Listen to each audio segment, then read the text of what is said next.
Wish last night was an April Fool's prank. Stayed up the entire Tigers game just to be incredibly disappointed. They have a 5-1 lead for the majority of the game. They go nuts in the third inning. At some point, it was 5 straight hits. They had 6 hits and 5 runs in that inning. Those were the only hits that they had the entire game. I don't even think it was the offense, though, that was the reason they lost the game. It was a combination of Drew Anderson, Will Vest, and the guy that they brought in to hopefully get to 500 career saves. He'd be the third player ever to do it, in Kenley Jansen. Those guys just absolutely stunk it up in the 8th, and they didn't even play it. Bottom of the 9th inning.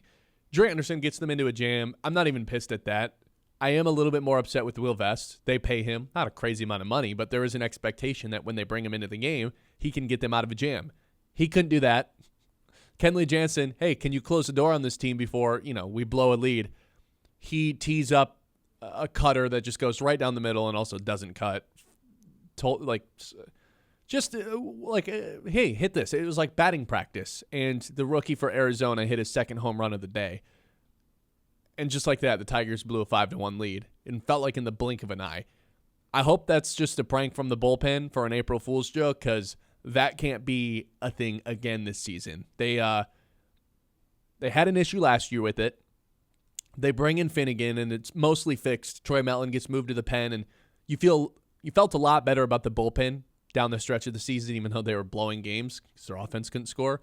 But you felt good about Melton getting the bulk of the relief innings, and then Finnegan and Vest closing things. This year, you get a 3-headed monster, theoretically, between Jansen and Will Vest and Kyle Finnegan, who we still haven't seen this year. You'd think that's good. The problem is Will Vest's career stats in the 8th inning are god-awful, and last night was no different.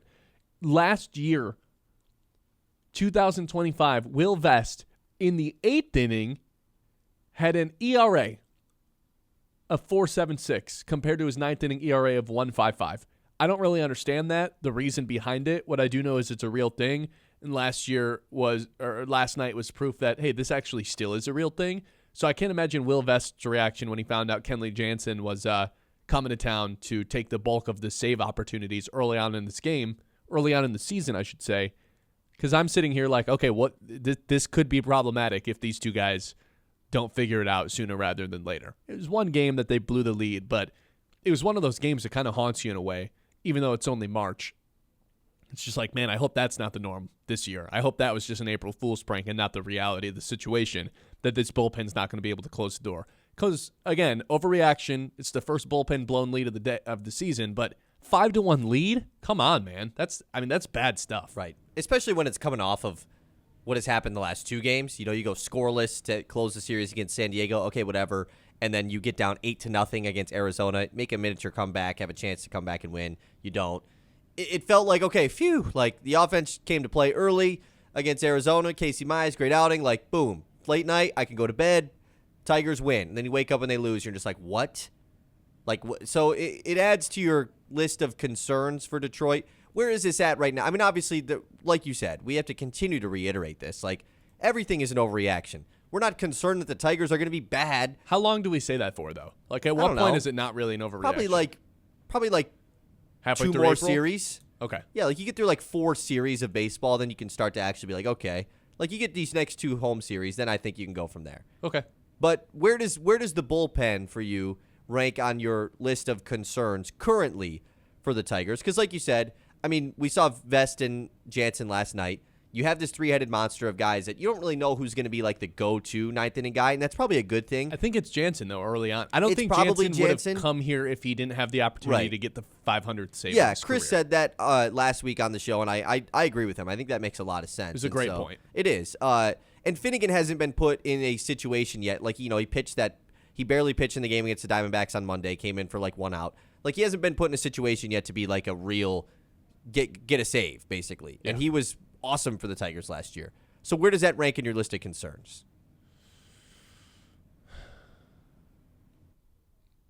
The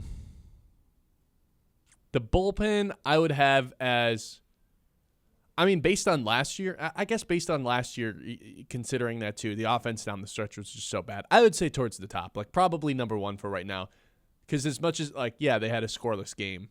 You don't love to see that. But the blown lead, maybe I'm just pissed off and it's a little recency bias and pissed off that I stayed up that late. It was late at night. Yeah. I was like, there's no way I stayed up just to watch it. I don't know. I'd probably have the bullpen at the top right now. Vest and Jansen both were awful. Vest was a mess. He couldn't throw strikes, and when he was getting lit up. And Jansen was just like, hey, Diamondbacks, right down the middle of the plate. Like, what? How does this guy have almost 500 career saves if that's what he's going to be doing? I mean, I jokingly said this earlier, but like, this guy's going to play his way out of the Hall of Fame if that's the norm.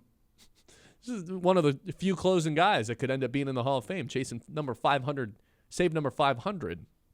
That didn't look like a guy who has 477 career saves last night. It didn't take long for him to just completely blow it. He didn't get them into that situation, but he certainly didn't get them out of it.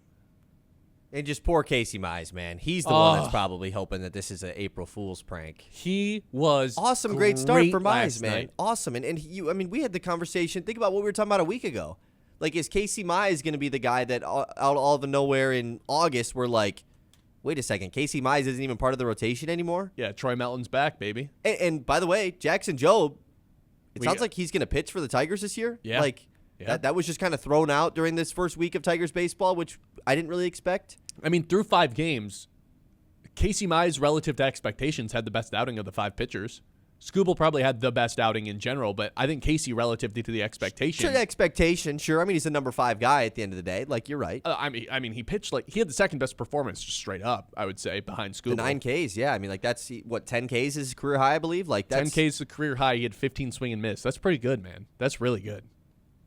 And that was what we were always worried about with Casey Mize, whether or not that splitter was actually going to get people to swing and miss. Full effect last night. It was awesome last night. Yeah, totally. I was worried through the first inning because the first inning of play, the first 2 batters swing at the first pitch and just crush each ball. Yeah. Luckily, it was a deep fly ball to right from Ketel Marte and then a line drive out to Spencer Torkelson. I was just like, oh, no. And how many times we know one thing about Casey Mize, and at least this was the case last year. Maybe it won't be this year. Like, right away in the first inning if he has it or doesn't have it. Yeah, but that's right. We did talk about that a lot. It's the opposite of Jack Flaherty because every single Jack Flaherty outing is, he's gonna rock for 4 innings. He's gonna get through the lineup twice and like look great. And by the time that third time it comes around, the lineup, get him out of the game. Casey Mize is the opposite. It's just like, you know instantly. And that's why I was a little bit nervous. Yeah. And then it's something switched. And maybe it was the offense like picking things up and getting him that run support. Yeah, you don't have to pitch as worried when you have a 5-run lead. You can kind of just let loose a little bit and throw your stuff. Like these guys, they've been doing this for a long time, of course. Like nothing's new. It's opening day happens every year. The first start of the year happens every season. But it really is important. And there's a lot of pressure on these starters to have a first outing of the year go well. Like to get off on the right foot. It really does mean a lot for that ERA to look good after one game. That K to walk ratio to look good after one game. Like that stuff really does matter just to get off into the right direction. We saw it with Justin Verlander the other night. Yikes. His is not going off in the right direction, and now he's going to have to try to work it back. And now it's like the start 2 better go well, or else. Whereas Casey Mize has that outing, and it relieves a lot of, like it feels good for Casey Mize to do that. It doesn't feel good, of course, for the Tigers to lose the game. I proposed the question right before the season started. What are the odds Casey Mize ends up out of the rotation by the end of the year? How about this? What are the odds Casey Mize ends the season as the 3rd pitcher on the team? Those are higher than out of the rotation currently, right? Lower odds? Sure, yes, that's what I meant. Yeah. We had a Verlander needs to go to the bullpen YouTube chat earlier. No, we're not doing that quite yet. Talk to me by the All-Star break. If he's still terrible. Also, it's like who's the 5th starter then right now? You can't do that. Come on. Until Mellon is healthy or Jobe is healthy, like that's not even a conversation to be had. And I guess if Verlander is more the same as to what he was in his first start, I don't expect that to be the case. Then maybe we can have that conversation towards the All-Star break. But until Melton's healthy or until Jobe is healthy, I don't even think that's remember what a we said conversation yesterday? To be had. Men in Black. Oh yeah, the Flash. Phew. What? Justin that didn't Verlander happen. start. Yeah, what Justin Verlander's first game. Verlander's debuting for the Tigers on Easter. Yes. It's going to be awesome, and we all love Justin Verlander. That is good. We need that. Let's just forget what happened in San Diego. No, that was Arizona, wasn't it? Yeah. Arizona. Whatever. Weird stadium, goofy outfield. The that outfield is weird out in left field, man. That is a pinball machine out there. It is. I mean, it's like a park designed for an inside the park home run to happen in. Corbin Carroll had one, I believe, last year. I think you're right. This is a play that will be forgotten by the time the season's done, so I'm bringing it up now so maybe we won't forget it. The play that Riley Green had of the ball that bounced off the wall that he caught off the bounce running back towards the diamond, that was an incredibly impressive play. It ended in a double. It's not like he threw anybody out, but that totally should have been a triple if there's not a really smart outfielder out there. We talk about Riley Green being, hey, more often than not, 99% of the time makes the play out there. The problem is he just makes it look way more difficult than it actually is. That was a really nice play he made out there. You know what play I'm talking about? Where it bounces off the wall and he's running back towards the diamond and Willie Mays catches it over the shoulder. Really, it happened early, yeah. It was weird though because Willie Mays caught it, but he was running back towards the diamond. I've never seen that before, and he made sure it was only a double. I thought that was a really nice heads-up play from Riley Green. So I just wanted to get that on the record. Based on that weird, wonky stadium out in Arizona.